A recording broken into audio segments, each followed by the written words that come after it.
দেশ স্বাধীন করতে পেরেছি, কিন্তু আরেকটু বাকি রয়েছে। সেটা কি? সেটা হলো স্বৈরাচারের হাত থেকে আরেক স্বৈরাচারের হাতে যাবে, তখন দেশ স্বাধীন হলো কি করে? আমরা অন্য কোন স্বৈরাচারের হাতে এই দেশ দিতে চাই না। এই দেশ বহু জালেমদের মাধ্যমে, বহু ভিসা বিলাইদের মাধ্যমে চলেছে, আমরা দেখেছি তাদের দুর্নীতি।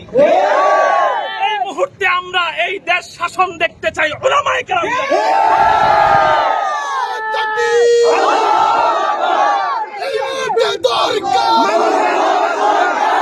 এতদিন আমাদের স্লোগান ছিল স্বৈরাচারকে বিদায়ের স্লোগান।